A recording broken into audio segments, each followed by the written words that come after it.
Hello, everyone. Hello, this is Alexandra Levine live with the America's Pulse Network. We are all in tonight with Alexandra Levine. I just want to say Chag Sameach, happy Passover to everybody celebrating Passover all over the country and the world, and also a happy Easter to people that will be celebrating this weekend all over the country and the world. Unfortunately, today we have breaking news. What happened at noon today at Florida State University College. As a Floridian, I know this college very well. I took music classes at FSU as a young adult, and I also went there as an older adult because I had a lot of friends who were graduates of FSU. Unfortunately, a Florida State University shooter, he was actually a student at FSU, at noon today, decided to take a gun from his mother's house and shoot down, and it has been confirmed by Governor Ron DeSantis and police at FSU. 2 people confirmed dead, as well as 6 injured. But what we found out is that it wasn't just one shooter, it was actually 2 shooters. There's confirmation that the second shooter was killed by somebody on campus that had concealed carry. The shooter that is in custody, though, the one that took the gun from his mother's home, is the son of a Leon County Sheriff's deputy, which is very sad. His name is Phoenix Inkner. What we're finding out about Phoenix Inkner is that he was a radical extremist. He was extremely anti-Trump, and he was pro-Palestine. There's actually reports showing that he attended a lot of pro-Palestine events that were happening at FSU University, and that he was involved with a group called the Tallahassee Students for a Democratic Society. He actually wrote, and this was before the inauguration, and Laura Loomer actually reported, as you know, Laura Loomer is an investigative reporter. She's also a Florida resident. She said that the shooter at FSU was a Trump hater. He said to news reporters during one of the pro-Hamas, anti-Trump protests, he said, quote, "I think it's a little too late. Trump's already going to be inaugurated on January 20th, and there's not really much you can do unless you outright revolt. And I don't think anyone wants that." He said this at the rally. Now, there's some speculation that he wasn't a protester, that he was actually going against the protesters, that he was actually in favor of President Trump. But they did not confirm that he was not at this rally protesting. And I know that there's a lot of people that are combing through his Twitter accounts as we speak, his Facebook accounts. They say he was a registered Republican. They say his parents were registered Republicans or are registered Republicans, but that doesn't mean anything. Just because you're a registered Republican, a Democrat, independent, that doesn't mean that you don't have hatred for President Trump. As you know, we have something called rhinos, Republicans in name only, that have done everything they can to hurt President Trump's agenda. And on the flip side, we do have Democrats that do support President Trump that haven't switched parties, but they did vote for President Trump in the general. So just because this guy is a Republican doesn't mean that he supports President Trump and his agenda. And as you know, under the Biden-Kamala Harris administration, the rise of anti-Semitism was huge on college campuses. It was huge at the University of Florida, FSU, University of Miami, and colleges all over the country, especially liberal colleges. Now, Tallahassee itself is considered more liberal than some of the counties in the state of Florida. As you know, former candidate for governor, Andrew Gillum, who was the former mayor of Tallahassee, he was very liberal, very Democrat. He turned that city into a liberal hellhole. I can tell you because I was there 3 days before Governor DeSantis took the oath of office to become the governor of Florida. There was drug dealings going on in open daylight, and the police were just driving by and not doing their jobs because they were told by former mayor Andrew Gillum not to do their jobs, not to arrest people. There was massive prostitution going on in Tallahassee when Mayor Gillum was the mayor. Under Governor Ron DeSantis, he has cleaned up the capital, Tallahassee. He has cleaned up the state of Florida. But as you can see on college campuses, they still had anti-Semitism going on. Now, my governor is one of the most pro-Israel governors we've ever had in the history of our nation. My governor took it upon himself to combat anybody, any student body that was pro-Hamas, that was anti-Israel, that was anti-Jewish. He put I would say he put the hammer down at the University of Florida and made sure that the University of Florida stopped the pro-Hamas protests on college campuses. I can tell you in Sarasota County, which is where I was born and raised, they've had pro-Hamas protests. And I know that my governor has combated that. So has the Sarasota County legislators. So has the state legislators in in Tallahassee. They have combated all of these pro-Hamas protesters and these anti-Trump protesters. As you know, Florida is a 3-1 Republican state. They have huge Republican support for the president in the state of Florida. And as you know, President Trump is a resident of the state of Florida for the first time in history. We have a president from the state of Florida. And as you know, Governor DeSantis, he won re-election as governor, and he actually exceeded his re-election. He tripled and quadrupled points. He went up with the Jewish voters from 35 to 45% in his re-election campaign. And also when President Trump won in 2024, he also increased his margins in Florida with the Jewish vote, with the Hispanic vote, with the Black vote, etc. So this is very disturbing that 2 shooters ended up at FSU campus today. And they attacked people at the student union. That's where it started. It was right outside the student union building, and there was just shots firing. There was students that were on the FSU campus lawn that were afraid for their life. They felt that they didn't have time to pick up their books or their cell phones. They ran for cover. They ran for their life. And people are saying, why hasn't the parents of this shooter come out and condemn this? Why was his father, who's the deputy, still on duty? Why did this even happen? Why was this boy, this young man, allowed to go in and take his mom's gun and do this? Now, of course, the Democrats scream out gun reform, we need to get rid of guns. No, just the opposite. Remember, it's the person behind the gun that pulls the trigger. It is not the gun's fault.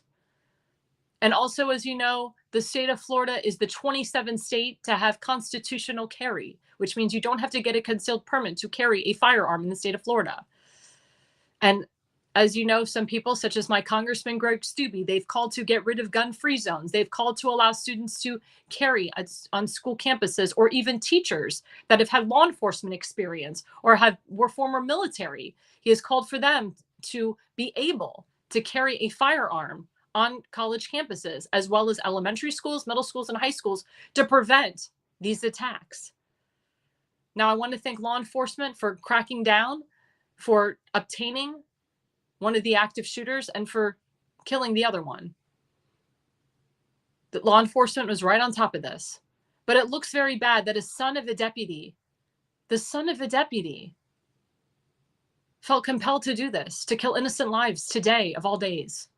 Why today of all days did this young man think it was okay to take innocent lives? Or that these 2 young men felt that it was okay to take innocent lives? As you know, the Democrats don't have a message right now. They're trying to get anyone they can in their cult to say that Donald Trump is a racist, he's an anti-Semite, he's an Islamophobe, he's a homophobe, he's a xenophobe. As you know, a lot of these pro-Hamas protests are bought and paid for by a very dangerous man named George Soros, who's an anti-Jew Jew. But you have to ask yourself, where does this hatred come from? Was this hatred that this young man had for years against Donald Trump, or is this new hatred? Is this something that was bought and paid for? Meaning, was this kid paid to do such a thing, to spew out hate against President Trump and to support Hamas and pro-Palestinian ideals? Why would a young man ruin his life like this? You have to ask him, was it worth it? And as you know, the state of Florida, they believe in the death penalty. It is under their law. My governor, Ron DeSantis, said that this young boy will be tried to the fullest extent of the law, and he will hopefully get the death penalty for what he did today. But again, why would a young FSU student ruin his life like this? I pose that question to my audience and viewership. And I also pose the question to the young students who are on FSU campus today. Are they concerned about going back to school? Are they nervous that another shooter or another shooting will happen at their school? Do they believe that they should be able to obtain a firearm? Do they believe that the teachers should be able to obtain firearms on college campuses? Do they believe that we should get rid of gun-free zones? Do they believe that maybe the schools should facilitate going to gun ranges, teaching the kids how to shoot, or teaching the girls self-defense classes? In the state of Florida, for example, we have retired Israeli Defense Force. I was fortunate enough to learn Krav Maga, which is self-defense by the Israeli Defense Force. It's like karate and taekwondo mixed into one. It teaches a person how to defend themselves with their bare hands. A lot of women have been very successful learning Krav Maga, and maybe this is something that we need to teach all of our students in the state of Florida and nationwide. But again, we are getting more evidence of what propelled this young man or the other, I would say both shooters, to do this. Again, why did they pick this day? Why did they pick the timing of this? And was it worth it? And again, what do the parents of Phoenix say? What do they think about it? What does the deputy from Leon County think about his son murdering innocent lives? More could have been murdered today. This could have been a huge shootout. Again, our hearts go out to the people that died. We will always memorialize the fallen. And of course, we pray for the people that are injured in the hospital, and we hope that they recover safe and there are no more casualties or fatalities. But there needs to be justice here.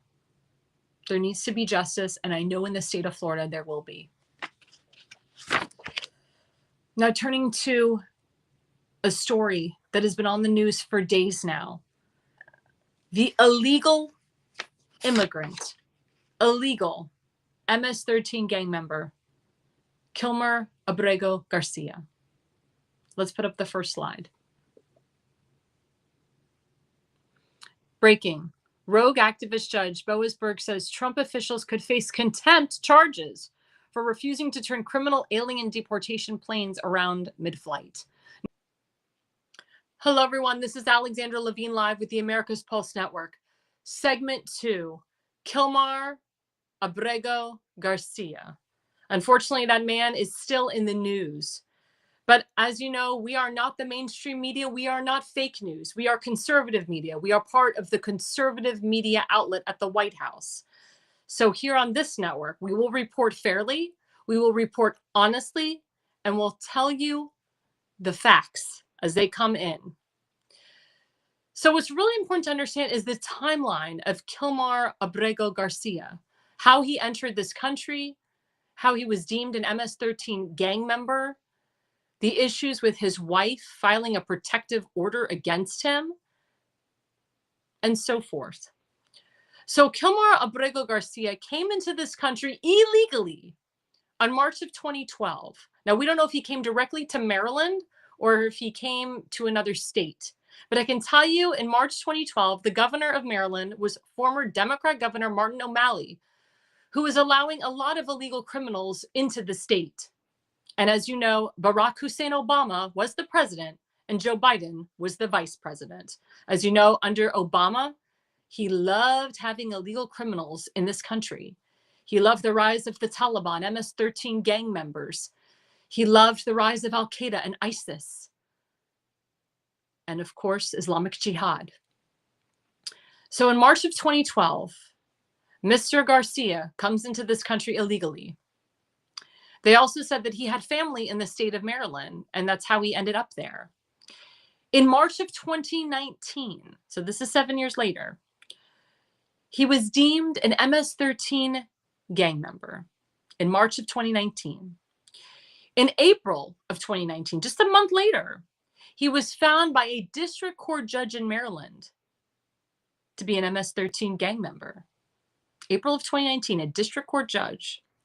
In December of 2019, he went in front of an appeals court judge in the state of Maryland. And the appeals court judge said in December of 2019 that Mr. Garcia is an MS-13 gang member. In May of 2021, his wife, Jessica, decided to file a temporary peace order against him. And according to the court filings, his wife sought a domestic violence restraining order against him, claiming he punched, scratched, and ripped off her shirt, among other harm he did to her. Now, if you don't believe me, you can go to something called Maryland Case Search and type in Kilmar Garcia, and you can see this whole domestic case. It has been heavily documented, as well as DHS and ICE, the FBI, and the DOJ also put this out on their social media platforms today and yesterday. The wife also testified that he was a repeated wife beater, and she was afraid to be around him. She said, in November of 2020, he hit me with his work boot. And in August of 2020, he hit me in the eye, leaving a purple eye on my face. Now, how would I know that she wrote this? Well, if you look up her temporary peace order, it is written in clear detail the things that her husband did to her. In order to file a temporary peace order and have it be active, you have to write in complete and total detail everything that the abuser does to you, so that that temporary peace order is active. I also discovered that she not only filed one temporary peace order, but 2 temporary peace orders.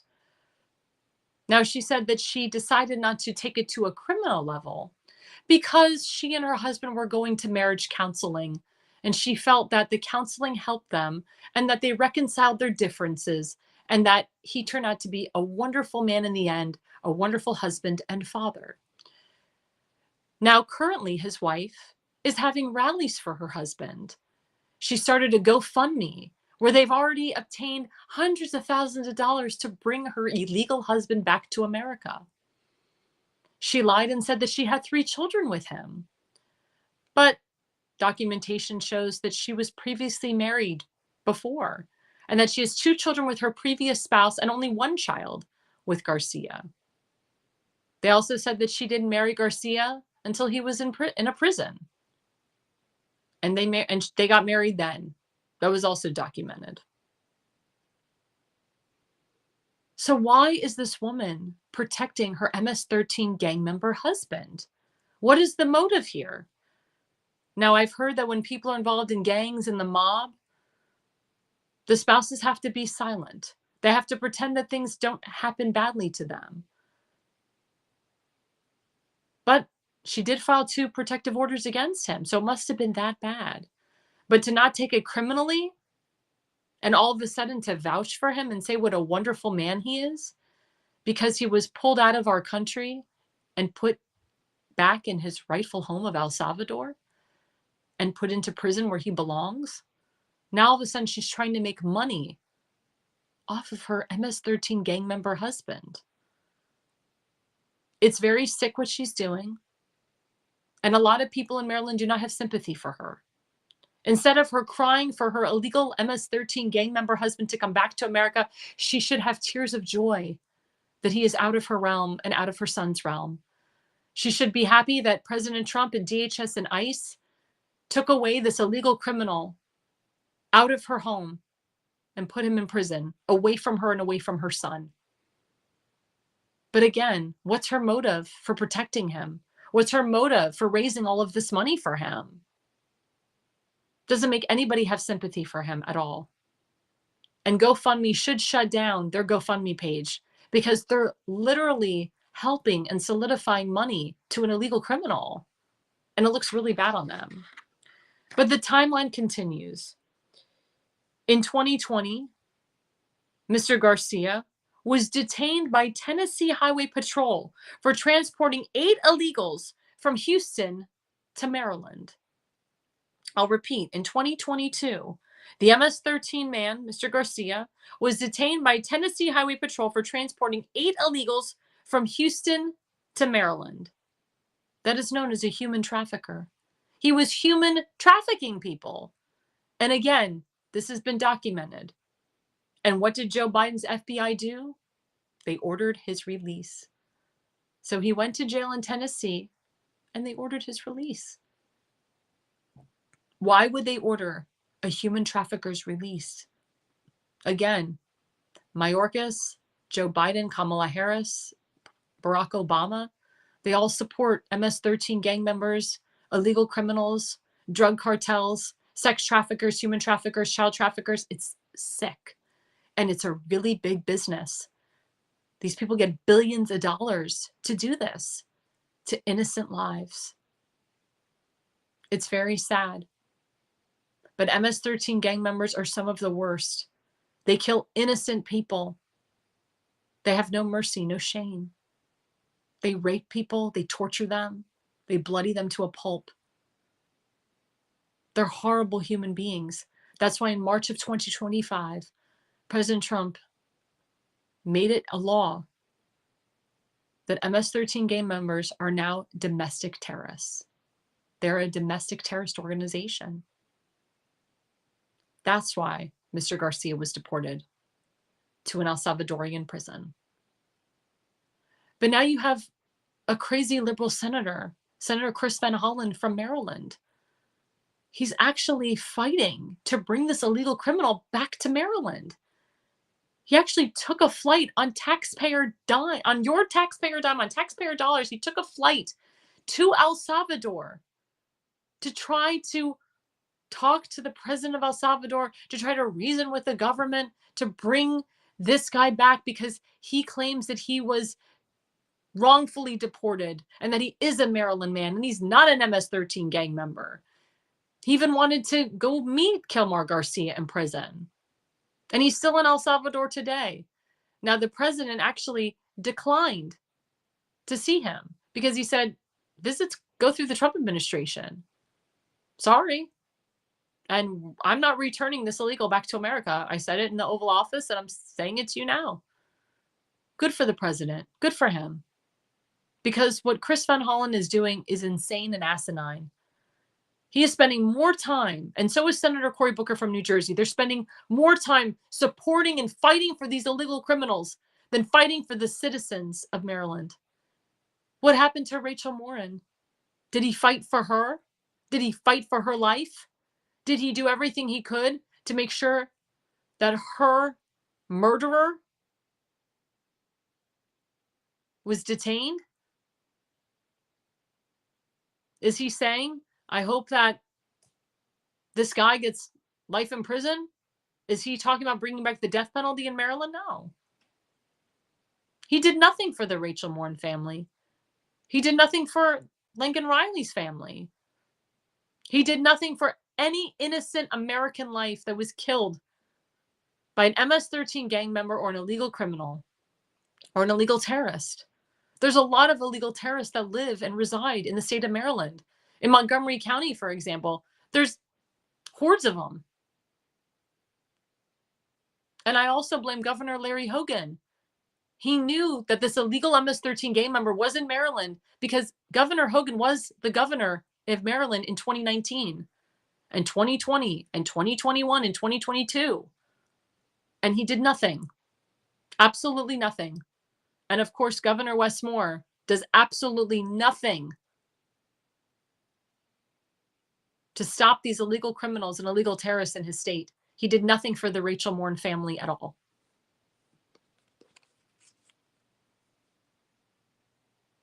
And again, Senator Chris Van Hollen, and we'll pull up this slide. He said, I'm about to board my flight to El Salvador, where I hope to meet with senior government officials to discuss the return of Kilmar Abrego Garcia. I also hope to see Kilmar and check on his condition and remind him that we won't stop fighting until he's home.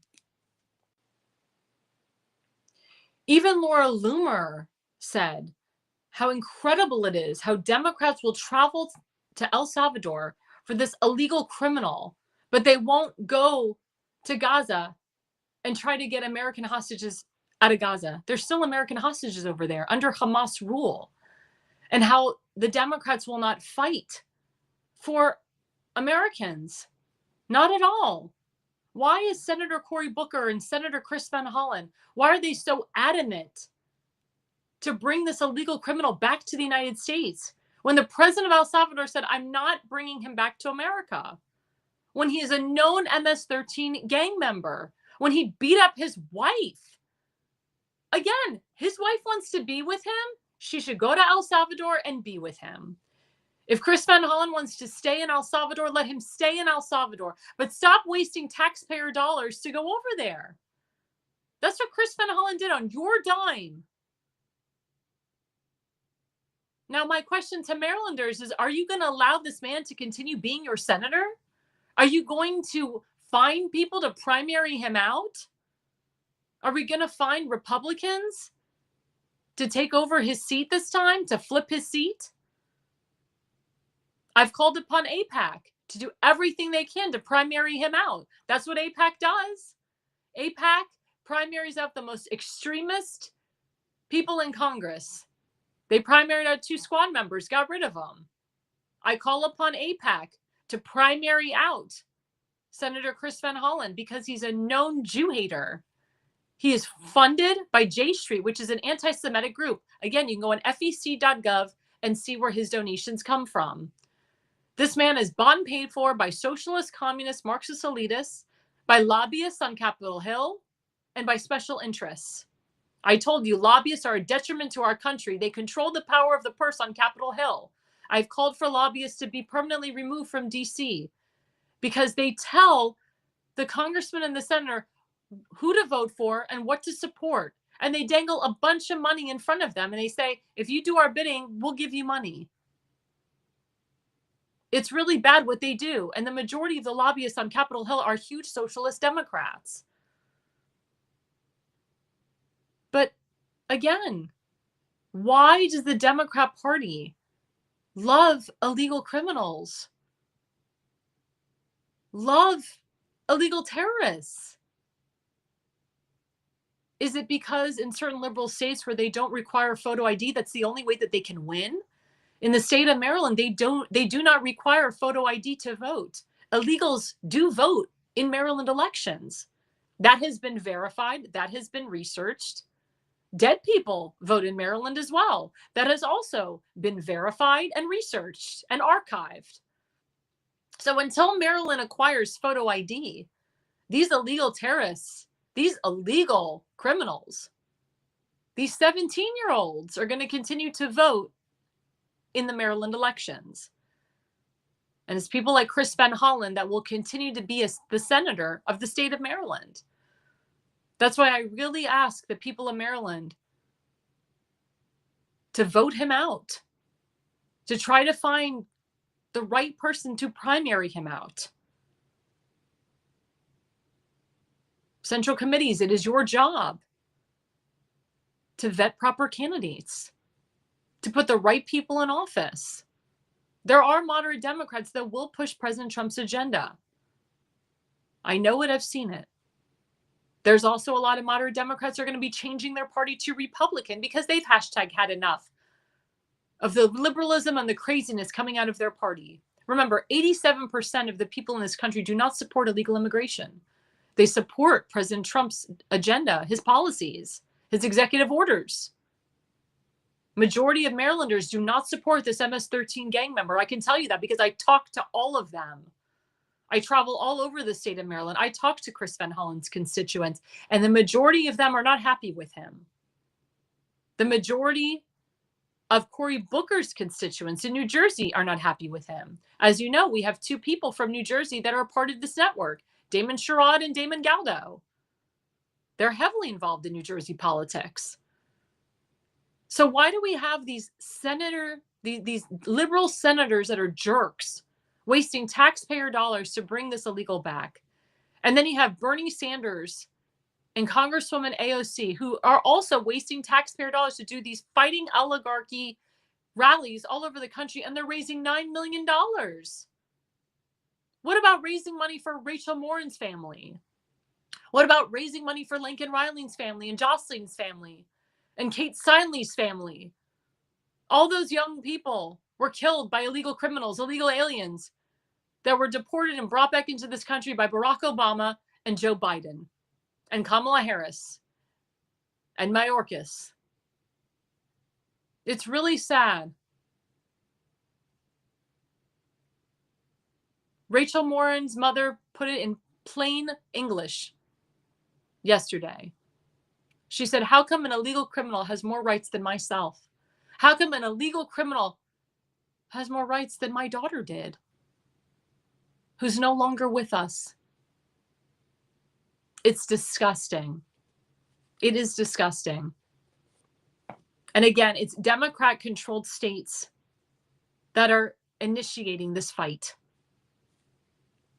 Democrats are making illegal aliens their top priority. That's their message. Do they really think that they're going to gain power by making this their top priority? I know in Maryland, they passed a bill to let illegals have health care. That's illegal. I'm in the health insurance industry. I would never in my life sell health insurance to an illegal because that is illegal. There's rhinos in Maryland that voted to give illegals health care. When illegals were coming through our country, they gave them ivermectin and hydroxychloroquine, but not real Americans. To this day, when I request ivermectin and hydroxychloroquine, I am denied. I have to get it from my state of Florida, which I'm a permanent resident of. But when I'm in Maryland and I'm not feeling well and I know I have a virus, they will not provide me hydroxychloroquine or ivermectin, but they'll provide it to illegal criminals and MS-13 gang members. It's sick. It's very, very, very sick. Again, anyone that supports this MS-13 gang member is on the side of evil. You go over to El Salvador and you demand his release back to the United States, you are on the side of evil. Any senator, any congressman that goes against the president of El Salvador is on the side of evil. Again, the America First agenda and the MAGA movement is consistently on the rise. That is what the majority of the American people voted for. That is what the majority of the American people want. They want America first. They want illegal criminals sent back to their countries and put in prisons, especially for killing innocent Americans. Who in their right mind would support an illegal MS-13 gang member to come back into our country, back to Maryland of all places, where Rachel Morin's mother just had to go through a brutal trial and had to bury her beautiful 37-year-old daughter?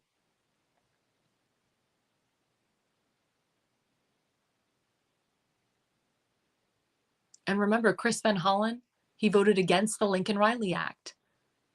Congressman Johnny Olszewski voted against the Lincoln-Riley Act. Congressman Jamie Raskin in Maryland voted against the Lincoln-Riley Act. And Congressman Mufume and all the Democrat congressmen voted, or excuse me, not all of them. I take that back.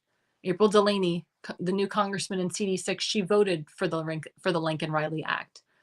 But I can tell you, Congressman Mufume, Congressman Johnny Olszewski, Senator Van Hollen, and Senator Angela Alsobrooks all voted against the Lincoln-Riley Act. And I can tell you that Governor Wes Moore, if he could have, he would have voted against the Lincoln-Riley Act as well. Same thing with the Attorney General, Anthony Brown. That's why I have called for the Attorney General, Pam Bondi. I have called for her to sue the state of Maryland, to charge Governor Wes Moore, to charge Attorney General Anthony Brown, and to charge the Baltimore City Mayor, Brandon Scott.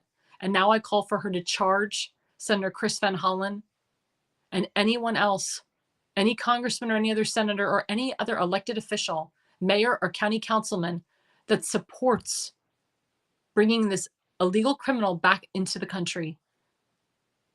Any elected official that supports these illegals, that support DI hires, that go against President Trump's agenda, they all need to go to jail.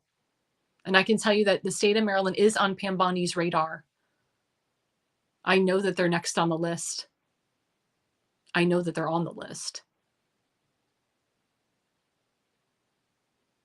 Again, our hearts go out to Rachel Morin's family.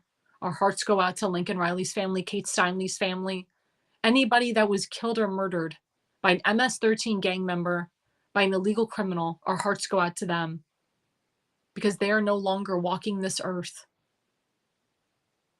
And that is what Kilmar Garcia's wife needs to think about when she calls for her illegal criminal husband to come back to this country.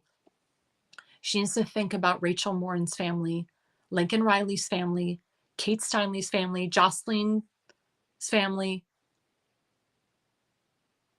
anyone who was brutally murdered by an MS-13 gang member. That's who Jessica should be raising money for. And coming up after the break, we have a very special guest with us, Alison Reedy. She has a very interesting story to tell to we the people. And coming back after the break, we're going to hear her story. Home videotapes that you're no longer able to watch? Need them transferred to DVD, Blu-ray, or your smart device? Baltimore Digital offers professional-grade VHS, mini DV, and high 8 digitizing services. We can also convert Super 8mm film too. Baltimore Digital also provides photo restoration services. Visit archive.baltimoredigital.net. Mention code Alexandra for a 10% introductory discount.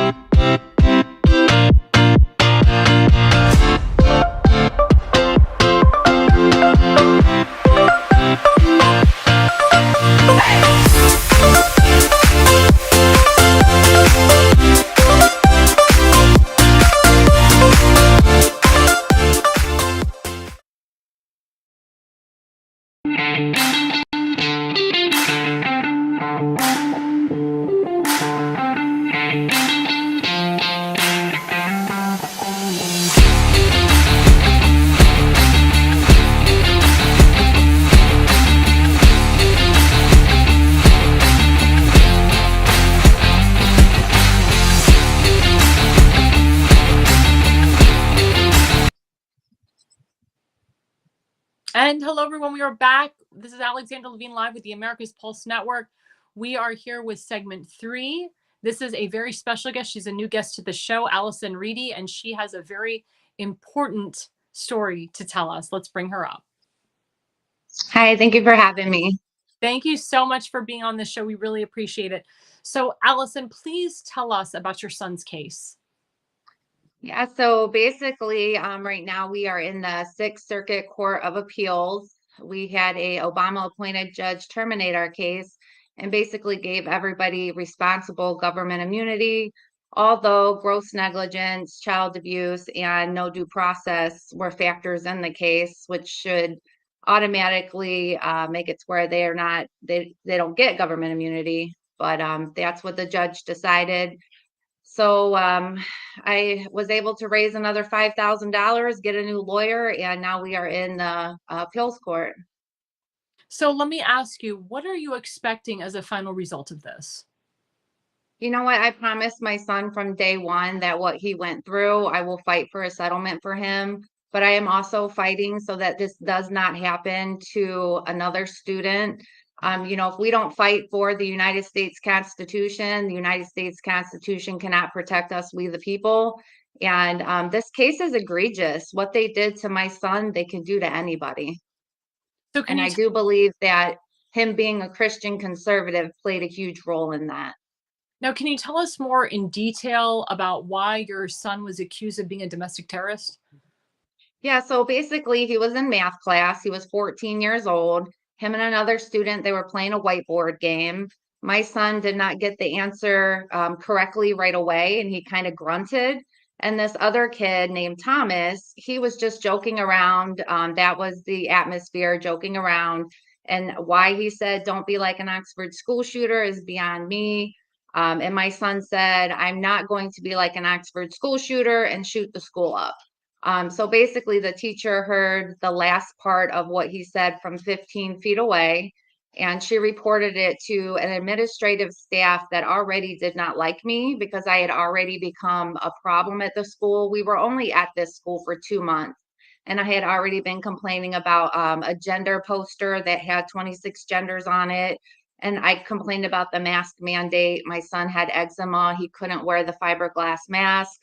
So they knew exactly who I was when they had my son in this situation. Also, the very same day that he was arrested for domestic terrorism, I turned in an assignment where they were teaching that Christians worship Allah. And when I asked my son about that assignment, he said the teacher played a song and had the kids fill in the blanks. So there was definitely some retaliation, I believe, when they decided to, they had their investigation. The kids at the table said that's not what he said. They put it out on the media. 14-year-old threatens to shoot up the school during a verbal altercation with another student. Well, who was that other student? Because that kid Thomas is saying that's not what happened. So they definitely were trying to create a false narrative and put a false fear out in the community. So Allison, tell us what state you live in, where this happened, what county, and tell us, have you reached out to any of your school board members or any elected official where you live? So a couple of days later, the board at the school, Huron Township, it's the Huron High in New Boston, they unanimously voted to expel my straight A student who had never been in trouble in his life. When my husband asked if any of them had witness statements, they all said no. So they basically just went off of what the superintendent told them that they were going to do, which he also told my lawyer that the board had already made up their mind that he was going to get expelled. And this was before our hearing took place. I also made sure that Thomas, the student, was at that hearing and he was not called on. So they definitely were trying to push a narrative that just was not there. Even at the expulsion hearing, Andrew Tomzak, he's the vice principal, he said that this was done in a joking manner, but then he sat in court on the criminal case and said that my son made a threat. So I mean, just so many lies, just trying to railroad my poor innocent son. Now, have you contacted your elected officials at all? Have you contacted the governor to help? Yep. So this actually happened in Wayne County, Michigan. I have reached out to some of the state representatives. They've all said that they can't really give me any legal advice or anything like that. So when I hear about these stories about these MS-13 gang members, they are getting more attention and they're getting more help from, the Congress members, and my innocent 14-year-old son. I mean, this really took the smile right off my son's face. He's never been the same.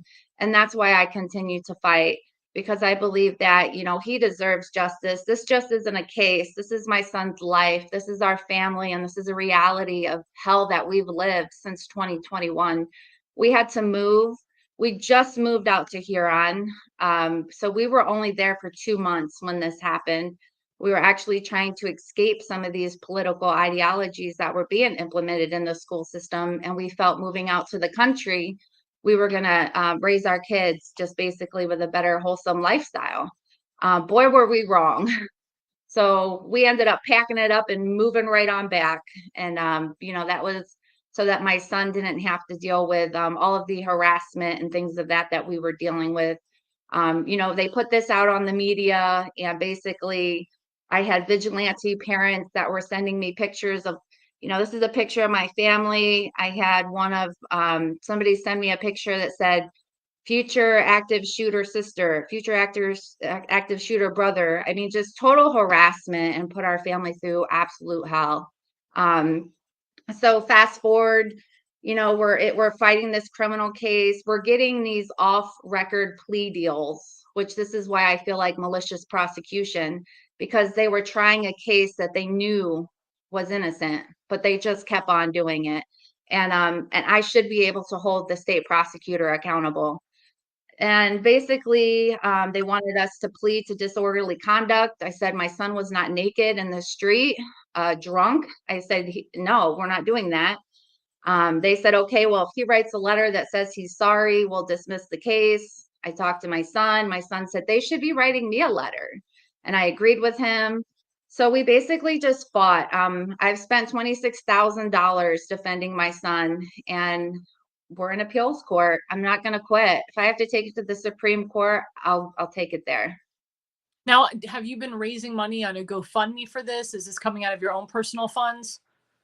It's just coming out of my own personal funds. I'm blessed. God made me a realtor, and he's put it in, he's laid it down, and I've been able to pick it up. So I will sell a house, I'll pay some legal fees. So that's basically been my life since 2021. I used to take my kids on these nice vacations, and we've just kind of, hunkered down, and we're just being a little bit more frugal. And this is my priority, fighting for my son, and there's nothing more important than fighting for him. Well, don't you think it's very weird that you have a wife fighting for her illegal MS-13 gang member husband? Then you have other families that are fighting for their children that murdered somebody in cold blood or murdered someone on a track field, and they're raising hundreds of thousands of dollars for those people. What say you about that? Yeah, it disgusts me. It really does. My son is 100% innocent. And what he said that day, the judge at our trial court even said, I don't see anything that should have even been perceived as a threat. And, we haven't had the governor reach out to us. We haven't had any kind of help from our state representatives. Really, anytime the word is out there, it's because I'm putting it out there because I think the truth, it needs to be out there. I'm not going to let the truth get buried. My son, he is a senior now. This happened when he was a freshman, and he still deals with stuff at the school. So it's just not fair, and I'm going to continue to expose it as much as I can. And I think it's egregious. That's what I think. I think the fact that people want to rally behind people who take other people's lives. I did notice with the Dallas shooter, you didn't really see anything about that. They didn't have his face on the media, and then they didn't really say much about it. My son was on every local news channel. Mind you, they couldn't say his name, but they could say mine. Mm. So as a realtor, that really kind of, screwed me. But a lot of my clients are, I've used them before, and I'm on a referral base. So 100% referral. But I have had some clients who didn't call me back. And I do think it's because they Googled, and I have that stain on my name now that my son made a terroristic threat when he absolutely did not.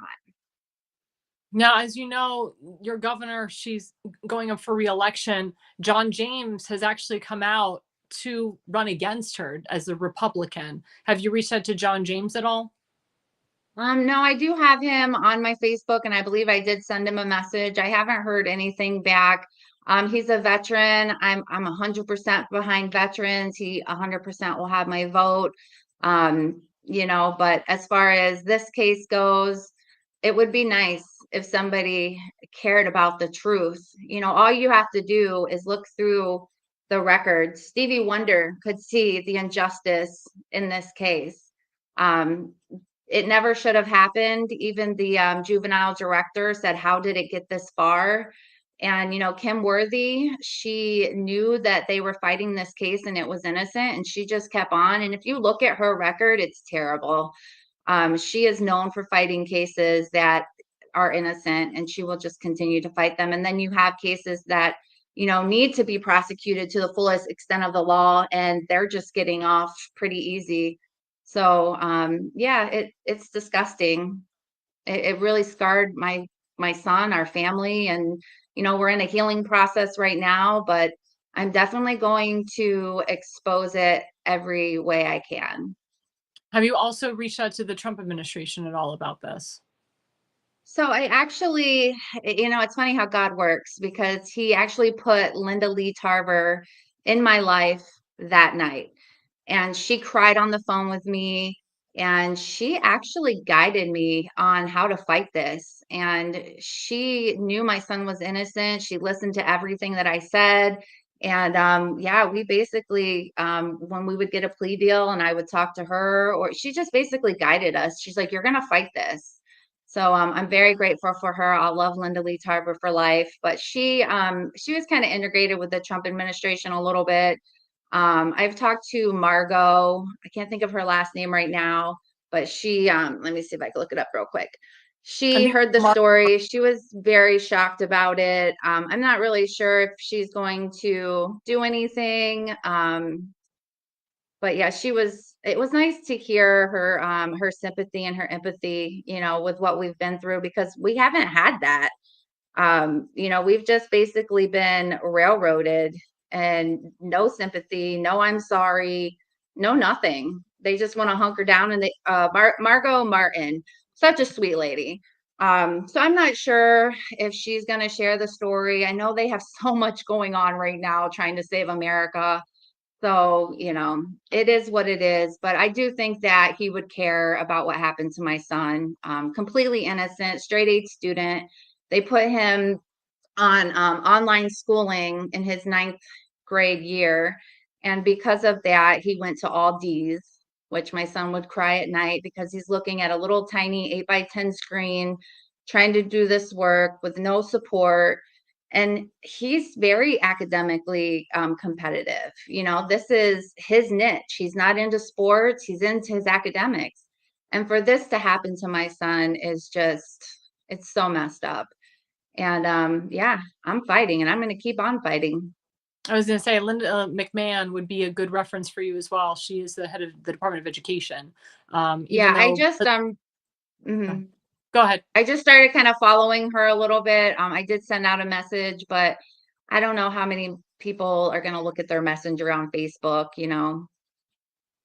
Yeah, I agree with you on that. My advice to you on that is you're on this network, you're on this platform. We'll do everything we can to get you to the right Thank you. course. As well as what I say to people is you have to kind of just like you're doing, keep fighting, keep fighting for the answers, keep fighting for your son. And the more you Yes. put it out there, the more word gets around. I do want to talk to you about your Facebook page because it is a big page that has a lot of people. When did you start the Facebook page and how many viewership do you have on that Facebook page now? I don't exactly remember when I started it. I just thought it would be good to start saving all these documents and things of that nature. I'm just kind of sharing the journey, showing how the detective was put from a detective to an administrative detective. This detective, he was so mean to my son. He basically, when he had him in the cop car, well, let me start from when we first met the detective. So they actually left me in a room for about an hour and a half while they interrogated my son. And I'm in the lobby and I'm waiting and I'm asking, where's my son? Where's my son? Because they called me and they said, you need to come down to the school and pick up your son. He's in big trouble. That was the call that I received.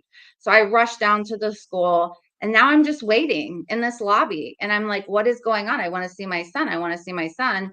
And Megan O'Brien, she's the principal. She came up to me 3 separate times. We're not ready for you yet. We're not ready for you yet. Finally, they bring me into a room. It's Megan O'Brien, the liaison officer, Keith Napo, and it's Andrew Tomzak, who at the time I thought was Thomas, the way he interjected like he was there. So they sit me down, and Megan O'Brien says, your son just threatened to shoot up the school during a verbal altercation with Thomas. And I said, my son is a straight A student. He's never been in trouble in his life. I got to plug in my computer, sorry. And she basically, I'm so sorry. I charged it too right before. Oh my gracious. Okay. So she basically says, my son, threatened to shoot up a school during a verbal altercation with another student. And I said, my son is a straight A student. He's never been in trouble in his life. And she said Ethan Crumbly was a straight A student too. So Ethan Crumbly was the Oxford school shooter. So it just kind of shows you where their mindset was at that time. So they told me if I wrote a witness statement that I could take my son home. So basically now I'm writing a witness statement about what they just told me. So I start writing my statement, and I'm already looking up medical evaluations because they said I needed to take him to get a medical evaluation. And then they bring in my son, and I just start yelling at him. Like, how could you do this? How could you say something like this? He's completely white. He looks like a ghost. And so they leave us in the room for like 2 minutes. And then the detective comes in, and it's the first time we've seen the detective. And he just says, Dylan, stand up. You're going to jail. So he starts to handcuff my son. And I lunge at my son's ankles because, like, you're about to take my child. I don't think so. So it took 4 to 5 cops to get me off of my son. They basically tore my son out of my arms. And they waited until the bell was just about to ring. So it was like 2:45. You got all these kids spectating to humiliate my son.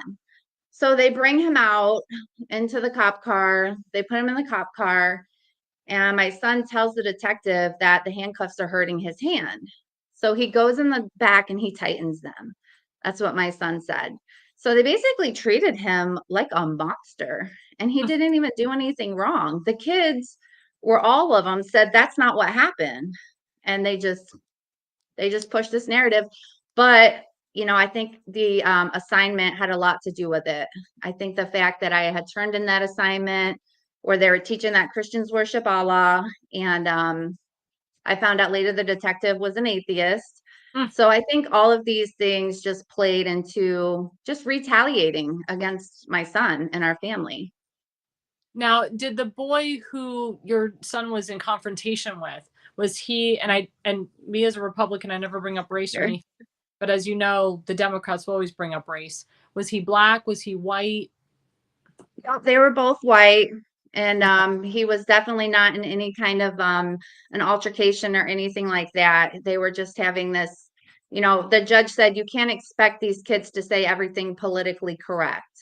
And, they were just having this stupid conversation, and my son just said, I'm not going to be like Oxford school shooter and shoot the school up like Oxford. And it was So, probably and the misconstrued teacher by was standing 15 feet away. She yeah. was 15 feet away.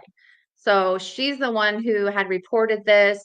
But when she took my son out into the hallway and said, what did you say? He told her what he said. And she said, and I quote, and she said it in court, that context did not matter.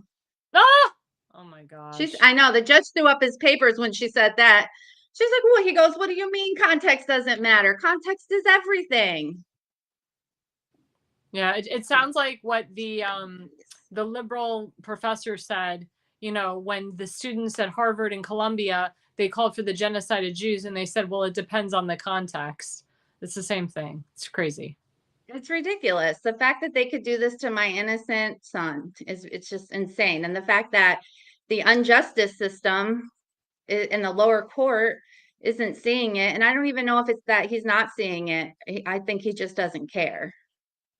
That's what it sounds like to me. That's what it definitely sounds like to me. I mean, if a judge there, here's what the teacher said and was up in arms, like, what do you mean? Like the context doesn't matter or whatever. He should have thrown it out right away. Why is it continuing? Right. So the criminal judge, we have a beautiful court transcript from him, which we're really grateful for. And he found my son not guilty. He said, I'm Okay. sorry your family went through this and you're free to go. So it wasn't even 3 months later. I'm suing. I am suing for what you put our family through. I'm suing for what you put my son through. And I've promised him justice, and I've promised him a settlement. And the Yeah. settlement's great, but at the same time, I'm fighting because I'm a patriot as well. I'm fighting for our rights. I'm fighting so that this cannot happen to another innocent student. So why did you name your Facebook page My Son on the Altar? Well, I just felt like, in the Bible, when all of that is going on, I felt like that was where I was at that time, and I was driving home and I heard God say, had I asked you to sacrifice your son for the greater of good, would you have? And my flesh immediately said no. But then my spirit said, be it unto me, Lord. What are we doing? And that's when I pretty much just gave this battle over to the Lord, and I have to give it over to him almost every single day. Some days are easy, some days are a lot harder. If you know me, my children are my life. I'm not living my best life. I'm living my best life for my children. Everything is about them. I make those sacrifices for them. And yeah, when it comes to mama bear, I'm a mama bear, and they mess with the wrong little cub. Now, would you consider doing a GoFundMe for yourself to help, get, I don't want to help with your legal fees? Like all of these, again, MS-13 gang member wives and all these murderers, they're putting up GoFundMe pages, because some people believe in, reparations for what's happened to me, or restitution for my illegal husband going over, going to El Salvador when he's really a criminal. What's So it about that? If you put up a GoFundMe, do you think that you would get as much money as these illegal criminals or these murderers are getting? Well, so I actually did create a GoFundMe, and that was when I needed to hire a new lawyer. I had found out that my civil case was terminated from Googling. I'm actually just chilling out one night, and the Lord prompts me to look up my case, which I have not been able to do. I've had PSPD. I can't even watch the news. Like the news will come on and I'll tell my husband, please change it. Cause I have PSPD just by hearing it, Mhm. because we were on the news. It was very humiliating. But so the GoFundMe, I created it. My lawyer was incarcerated. So I didn't even know that my case was terminated. I found out by Googling. So Mm. that's when I kind of started freaking out. And I only have, I think at the time I had maybe 5 days to file an appeal. So I started researching, and then I started writing letters to the judge, because what that does is you can go online, you can now go under represent yourself, and you can start sending letters. And when you do that, the judge will put it in as an order, and it will start the time clock over again. So I was able to do that. I was able to gain my 30 days back. I was able to raise some money. I think I was able to raise 2,500, and then I just sold a house, so I was able to pay the rest. But it did not get a lot of, traction. I don't know if it's because I didn't really put it out there, but I really don't want the case on the local news. I feel like they really twist and turn things to fit their narrative. And, defending a Christian conservative, I just don't feel like that's something that this area, would be very interested in. But I had some friends and some family who donated, and we were able to get another lawyer. He filed the appeal, and we actually were only in appeals court for one day, and we received a notice that the next day that we received a settlement hearing notice. So I was thinking, okay, maybe they're finally going to feel sorry, have a little human decency for what you did to my family, and they're going to come to the table with something. Well, we ended up going, when was it? April 11th, and they were only talking to the mediator for like 5 minutes, and they said, we're not giving her anything, we're not settling, we're not doing anything. They believe they're going to keep their government immunity, is what they believe. So they had all these opportunities to settle and do what was right by my son, and they're just hunkering down and choosing to just fight, I guess. Well, Allison, tell my audience about your son. Give us some, experiences that your son has had over the years, if he's been in sports. The audience wants to know about your son through your eyes. Yeah, so my son was very bubbly, very personable, very happy before this happened. Just very witty, very sarcastic, like, I think he gets that from me. Just a beautiful, beautiful, happy soul. And after this, it just really took away his smile. Any smile now, it's kind of forced.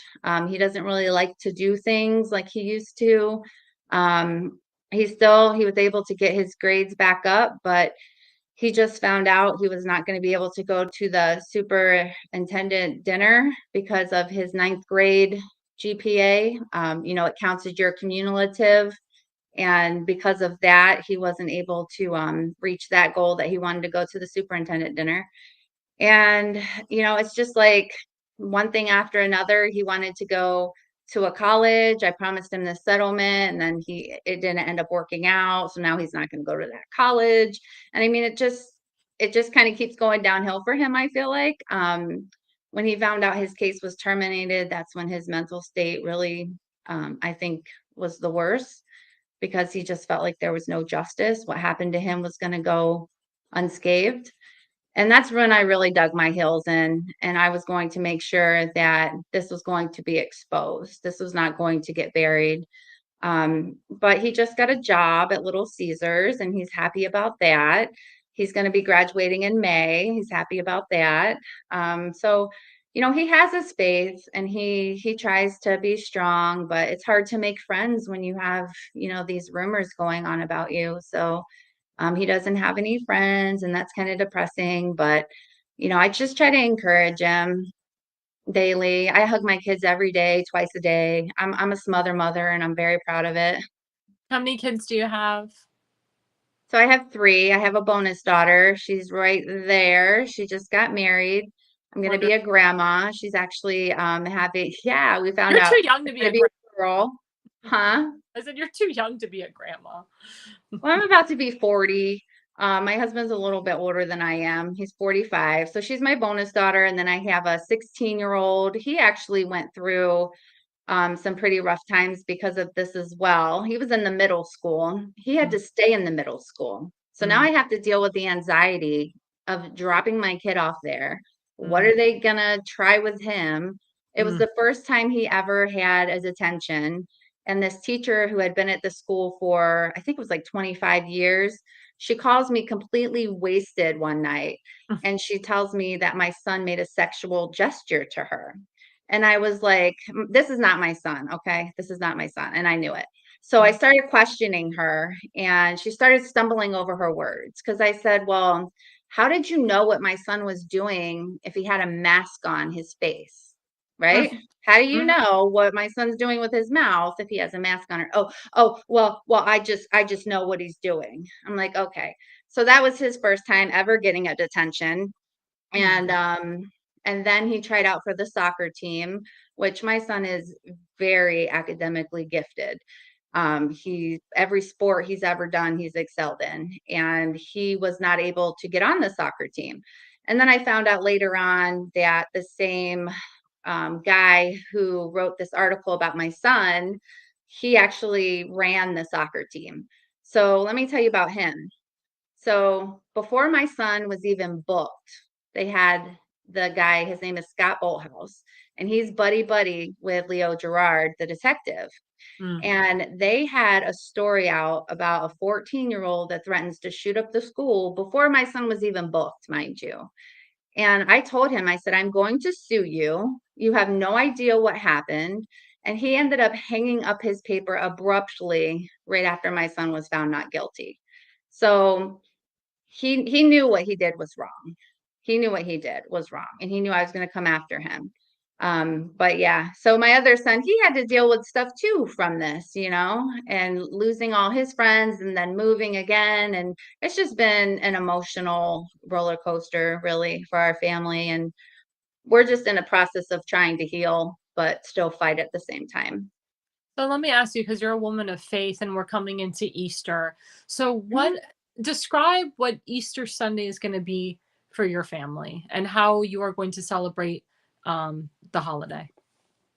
Yeah, so we're going to go to church tomorrow. Tomorrow's Good Friday, so we're going to go to church.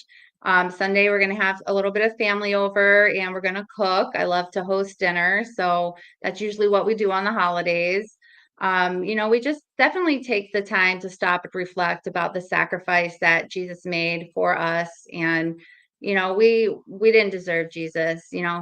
The sacrifice that he made, it was just so beautiful. And he saw our sin, and he he chose to be obedient and to die on that cross. And we're just very grateful for Jesus. And we're a very faith-filled family. We go to church on Sunday, we go to church on Wednesday, and we are nothing without our faith in this house, for sure.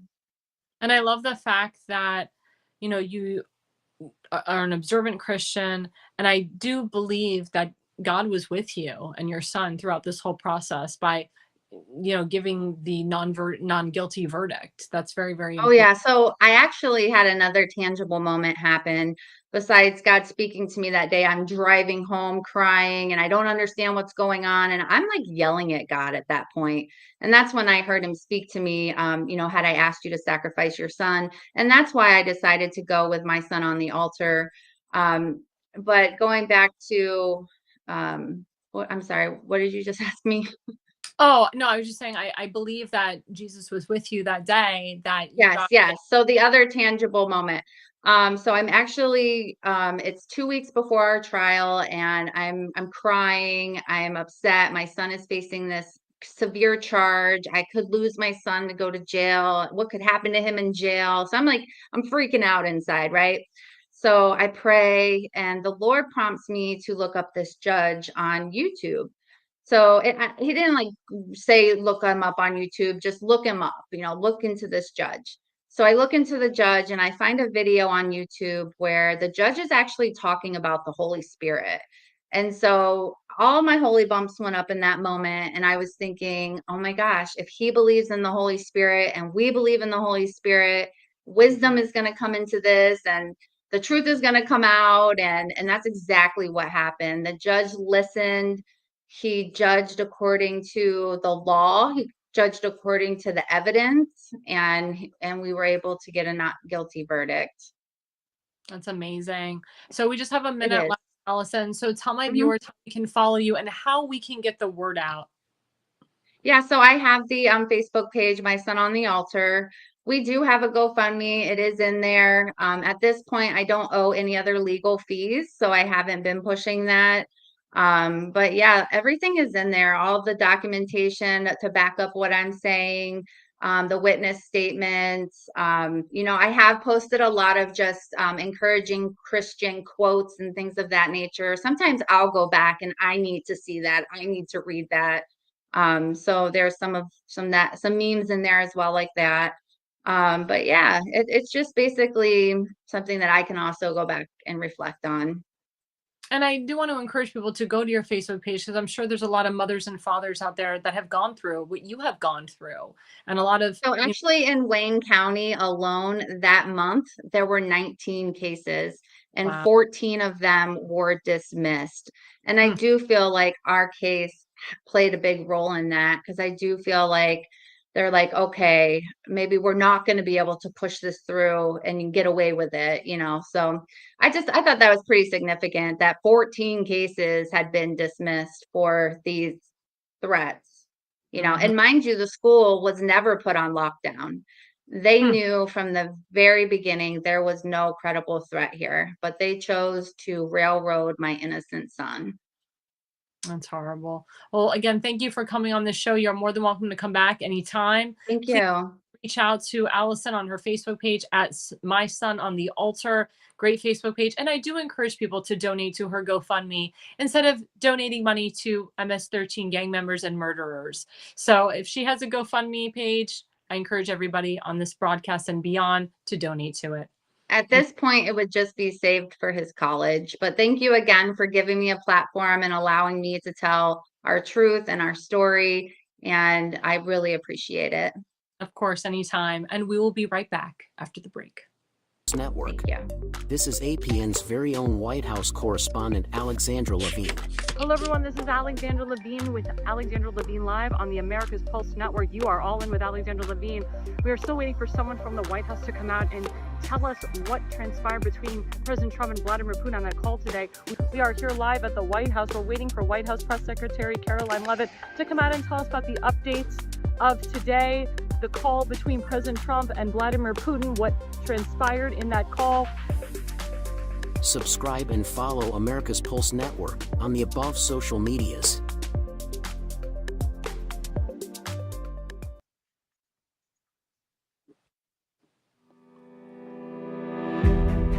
Hi, I'm Alexandra Levine. I'm a professional opera singer, actress, TV, and radio personality. Since 2015, I've been a volunteer, a field director, and a campaign manager, learning the ins and outs of the political world. That's why I became a political consultant. My job is to lead you to victory with organization, structure, and the mindset of winning for your district or state. With my guidance and direction, I can keep you focused on the things that matter to the people and advise you on key issues that need to be addressed. If you're a serious candidate that is serious about winning, then book a consultation with me today. Go to levineconsulting.co. You'll be happy you did.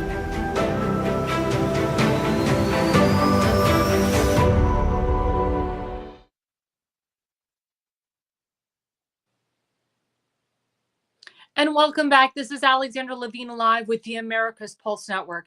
Segment 4, Rules for Thee and Not for Me. As you know, there's so many GoFundMes out for this MS-13 illegal alien. There was a GoFundMe for the murderer Luigi Maggione, who killed the CEO of United Healthcare. And now there's a GoFundMe for Carmelo Anthony, a young 17-year-old who killed Austin Metcalf in Texas at a track race.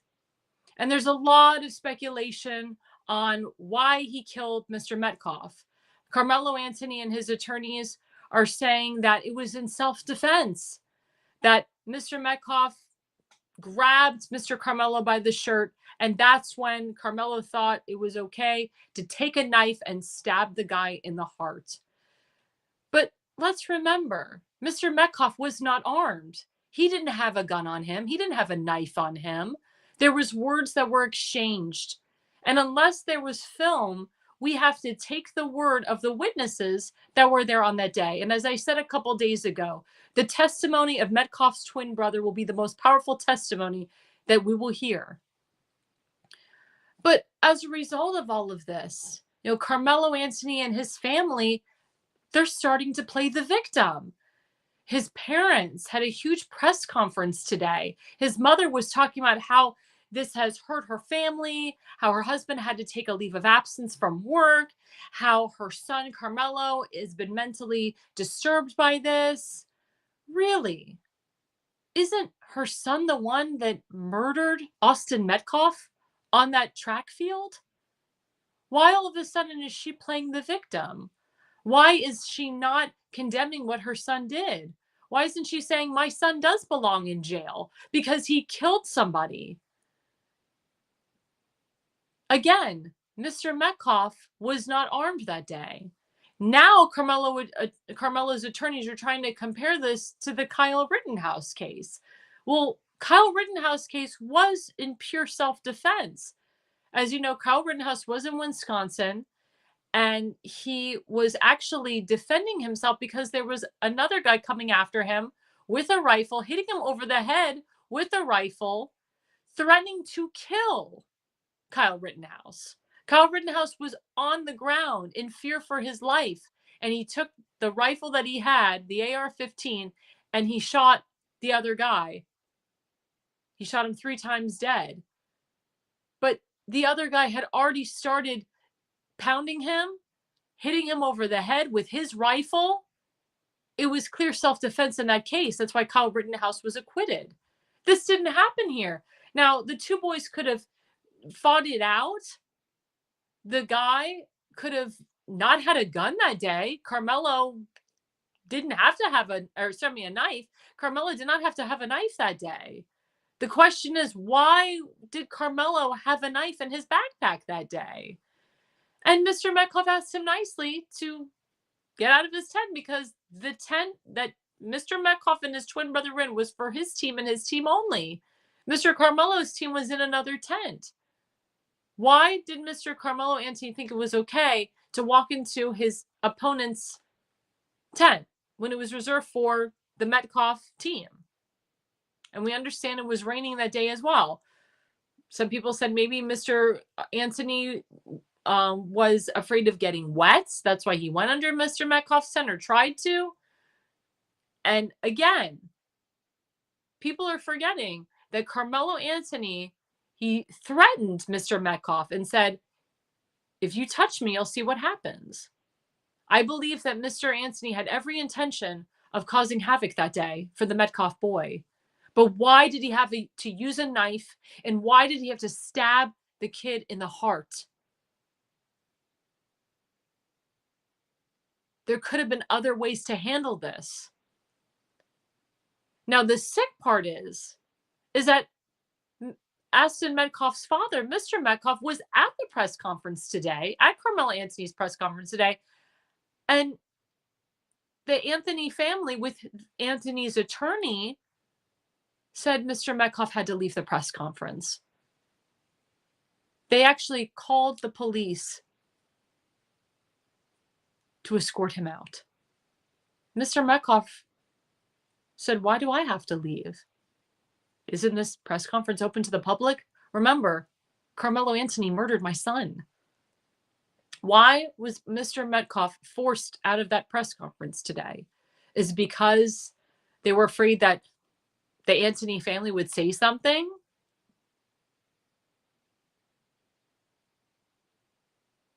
Out of line? Were they afraid that Mr. Metcalf would use whatever they say against them in a court of law?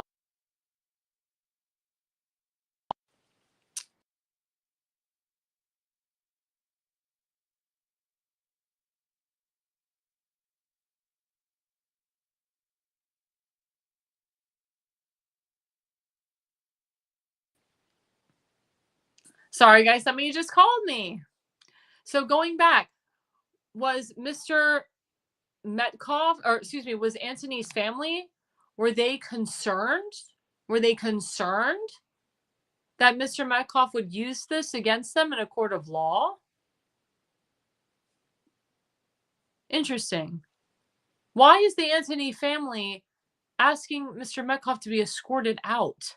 Again, the Metcalf family are not the murderers here. They're the victims. But the Anthony family is acting like they are the victims. They're playing the race card on this. And the Anthony family raised over hundreds of thousands of dollars on Give, Send, Go. They've used $400,000 of that to pay to rent this $900,000 gated community home and private security they got. And then they found out that with the money that they've raised, they bought Carmelo Anthony a brand new Cadillac. Why are they buying Carmelo Anthony a Cadillac? Why is this murderer getting rewarded for what he did? Now, I'm not an attorney, but I have relatives and friends that are attorneys. My father has a legal background. He worked for the Department of Justice Criminal Division. All this looks very fishy and very suspicious. Again, the evidence will show who was in the wrong here. But remember, Carmelo Anthony was armed. Mr. Austin Metcalf was not. And why all of a sudden are we rewarding this murderer? Why are people giving money to this murderer? Taxpayer dollars went in to pay for this $900,000 home, this mansion that they're renting in security. This is crazy. This should not be happening. But people like our last guest, Alison Reedy, she has a GoFundMe, which has barely gotten any donations. She's gotten some.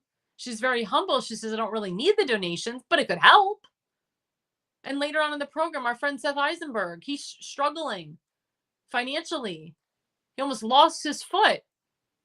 Why hasn't $100,000 been raised automatically for him? But $400,000 plus has been raised for Carmelo Anthony, for Luigi Maggione. Luigi Maggione, they raised $150,000 for him in like a week. You got crazy girls wanting to marry him, gay guys wanting to be with him, a murderer. That guy is an actual murderer. He shot and killed an innocent man in cold blood in the daytime in New York City. Carmelo killed Mr. Metcalf, or Austin Metcalf. Some people say he killed him innocently. A lot of people say it was not self-defense. Again, the evidence will prove itself. Like I said, it is very fishy that guy had a knife and he just killed someone right in the heart, first shot.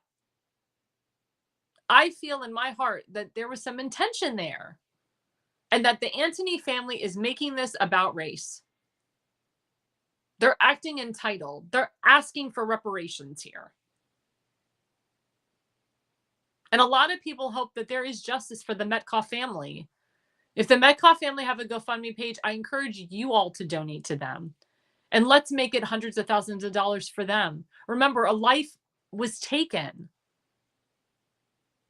Mr. Metcalf has to live with the fact that his son is never coming home. The brother, his twin brother, has to live with the fact that he watched Austin die in his arms. That's traumatizing for anybody, especially a 17-year-old. Austin had a huge future ahead of him. It did not have to result in him being murdered. But the left, the mainstream media, and the fake news is pushing this narrative that the Anthony family, they've received death threats and they've had racist threats against them, that they're just as victims as the Metcalf family is, and they deserve this money, and they deserve to be safe. You know what this reminds me of? It reminds me of an episode of the show Empire. If you ever saw that show, that was with Terrence Williams and the very famous French actor Jussi Smollett. Carmela Anthony is acting like Cookie in this whole scenario. And in the show Empire, Cookie took the fall for her husband's empire.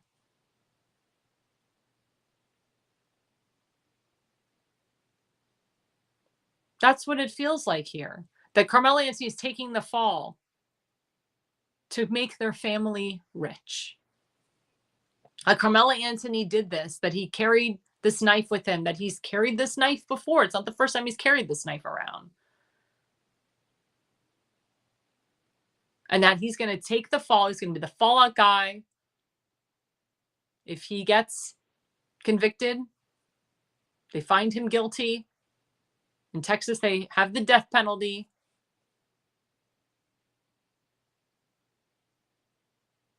Then he'll be the fallout guy.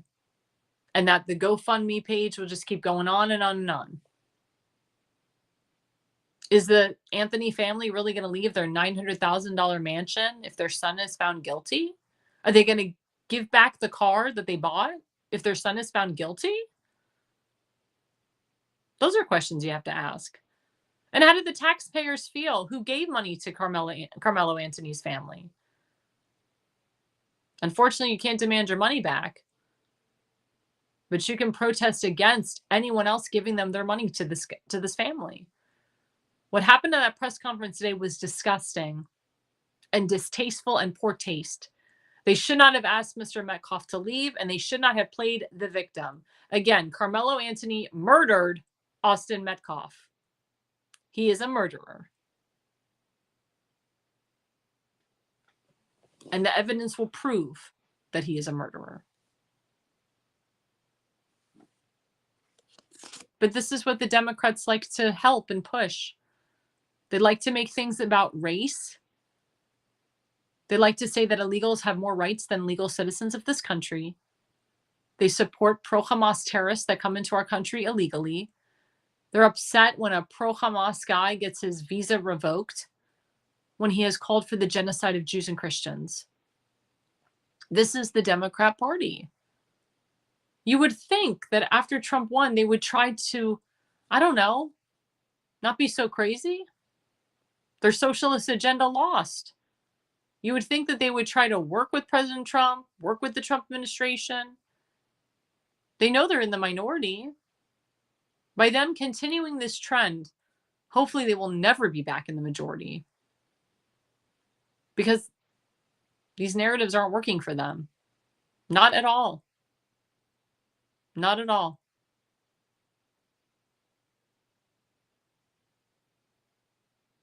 They should be worrying about the re-elections. They should be worrying how they're going to get their party back on track and get the right messaging going. They should not be supporting illegal criminals. Senator Chris Van Hollen should not be flying to El Salvador on taxpayer dime to try to bring back this illegal criminal back to the U.S.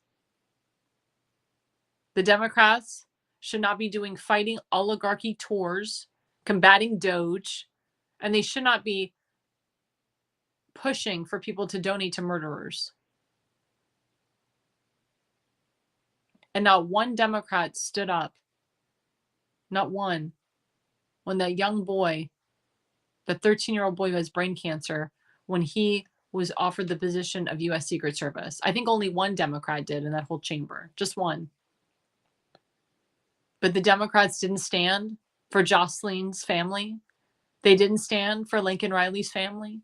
They didn't even stand for the woman who lost her husband to an illegal immigrant, an illegal criminal, a police officer.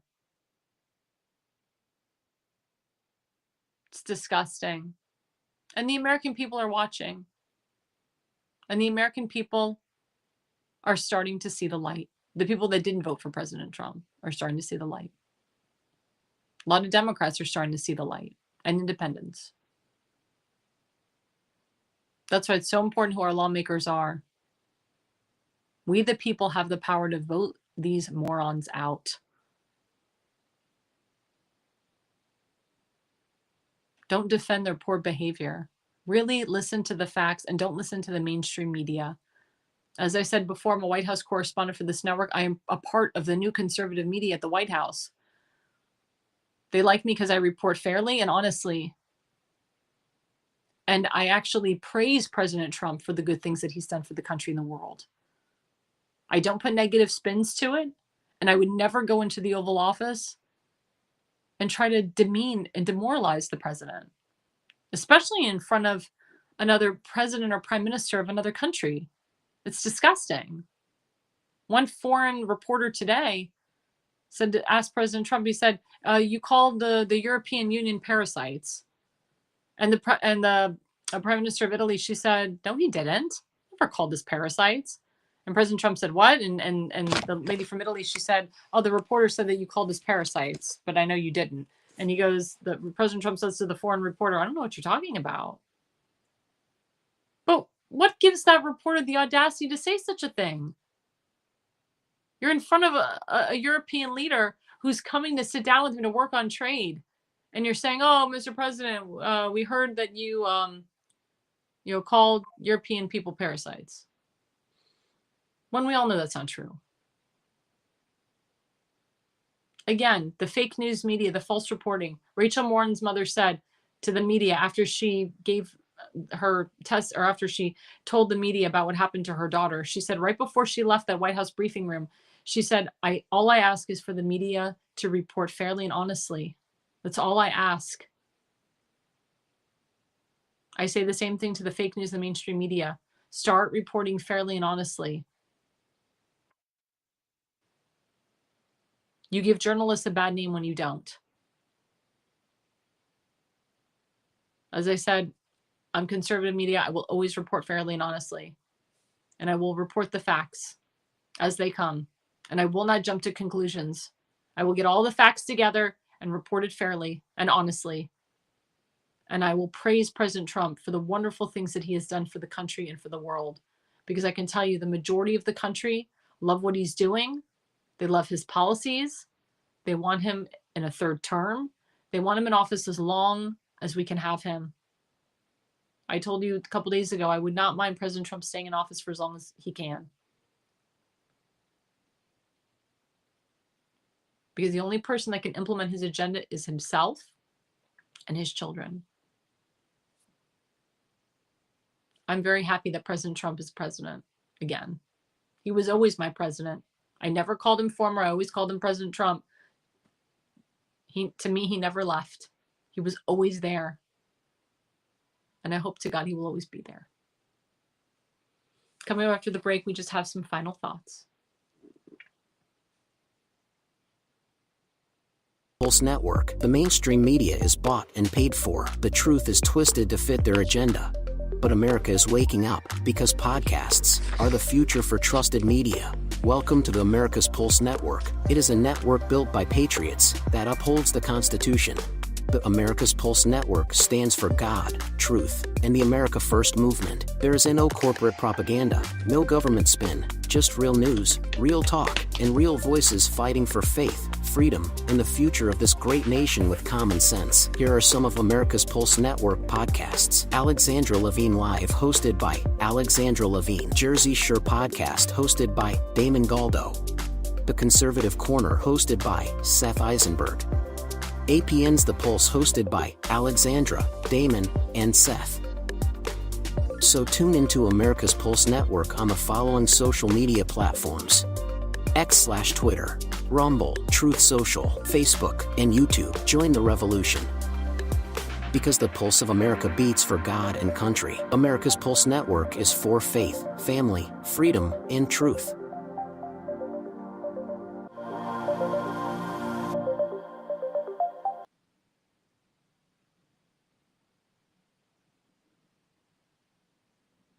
And hello, everyone. We're back. It's Alexandra Levine live with the America's Pulse Network. Just some final thoughts.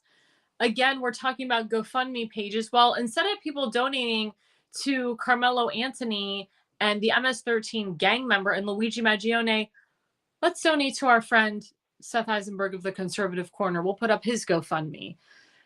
There you go. As you know, Seth Eisenberg is a part of the Conservative Corner. He is one of our hosts on this network. He's on Sunday nights at 7 p.m. Unfortunately, he was in the hospital for 34 days. He had to get 5 surgeries on his foot. He almost lost his foot due to a very bad infection. It actually went so deep it went into his bone. Seth Eisenberg is a great patriot. He served our nation. He served in the Navy, and he has many, many bills to pay. He's a great Samaritan. And he also has his son, Ryan, that he supports and needs to continue to support.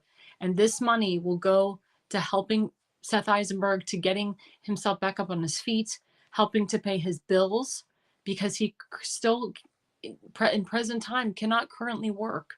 So please go to Seth Eisenberg's GoFundMe page. It's gofundme.com/f/help-jonah-eisenberg-overcome-health-crisis. You can also go on GoFundMe.com and type in "Help Jonah Eisenberg Overcome Health Crisis." So far, he's already raised $5,526. The ultimate goal is $25,000. And we should have already made that goal, to be honest with you. I mean, Carmelo Anthony, he raised over $500,000 in, I don't know, just a week. Luigi Maggione raised $150,000 in his GoFundMe page in a week. I think we can do this, guys. Again, this goes to a great patriot. This goes to somebody that served our nation, someone who is a veteran. We have to give back to our veterans. They've done so much for us. The ultimate goal at the end of the day is $100,000. That is the final goal. I know we can do it. I know we can do it. I can tell you that the average donation has been between $100 and $150. Jonah is so grateful. I and our whole network are so grateful for those donations. We want those donations to continue. But if you can't put in $100 or $150, you can put in $20, $30, $50, whatever you can. A little goes a long way. But again, the more you put in, the more Jonah can take care of what he needs to take care of, and he can go back to work and he can live his life. Because let me tell you something, Seth is so active, and he's the vice president and treasurer of the Frederick County Conservative Club. And he hasn't been able to go to any of the club meetings because of the issues with his foot. And he has to be out there working, and he needs to be out there active, because when you stay in your home every single day, or when you stay in a hospital bed for 34 to 35 days, I'm telling you, it doesn't help your life. It hurts your life, because it was like when we got stuck during COVID. I mean, I'm an extrovert, and I was working on campaigns, and when they locked me down and told me I couldn't do outdoor events, and we could only have 10 people, and I couldn't go sign waving and whatnot, I mean, it hurt me. It hurt me as an extrovert. It hurt me as a singer. I couldn't sing. I couldn't perform. So think about where Seth is coming from. Again, if people can give $500,000 to an illegal criminal, to a murderer, we can all find $100,000 to give to my good friend Seth Eisenberg. So again, go on GoFundMe.com and type in "Health Jonah Eisenberg Overcome Health Crisis." There you go. And also another event that we've been promoting, we had the creator of the event on our show, on my show, Alicia McMillan. She's the creator of first100party.com. You can go to First 100 Party. It is a celebration April 29th at the Kennedy Center, my favorite place, because I used to perform at the Kennedy Center. And it's a place where President Trump is now the chairperson of the Kennedy Center. My friend Rick Grenell is the executive director of the Kennedy Center. And it's going to be just a moment of love and a reflection of President Trump's 100 days. And she's going to have multiple guest speakers that are going to be talking about President Trump's 100 days, his executive orders, But it's going to be a great event. But she encourages everybody to come. Everybody, whether you voted for President Trump or not, it doesn't have to be all Trump supporters. But of course, it's going to be the majority of people that love President Trump, that love his agenda, that want to make America great again and keep America great. So please go to first100party.com. That's first100party.com. And you can always email Alicia McMillan. You can reach out to her on Facebook. And again, the event is going to be April 29th. I think it's a Tuesday night. April 29th is a Tuesday night at the Kennedy Center. So we hope that you all can make it. I will be there, and a lot of great people will be there as well. And again, we encourage everybody to follow us on our social media platforms. Please go to at America's Pulse Network on Rumble, at America's Pulse Network on X. We're also going to be on Facebook at the end of the month at America's Pulse Network. And again, don't forget to follow me, Alexandra Levine, on Facebook, at Alexandra LEVI 20 on X. Also at Levine Consulting on YouTube. And also at AR Levine 85 on Instagram, and AR Levine 85 on True Social. And don't forget, we have another great prominent show on this network called The Jersey Shore with my friend Damon Galdo. That's 8 to 10 p.m. on Mondays, and also 8 to 10 p.m. on Friday nights. You can also follow at The Jersey Shore. And we are starting our brand new show, The Pulse. It's going to be Wednesday nights from 8 to 9 p.m. We will be starting that, looking to start that next month, in the month of May. Myself, Damon Galdo, and Seth Eisenberg will be regular hosts on The Pulse. And we're going to be having some different rotating guests coming on. I can tell you that our first two guests is going to be Tim Fazenbaker, who we all know and love, and also Elena Barbara. She has been a great asset to the team from the beginning. And we will have some other new rotating guests coming on The Pulse. And we will keep you abreast of that show as well. Well, we thank you so much for listening to my show, Alexandra Levine Live. And again, the reason you listen and the reason you watch is you are no idiot.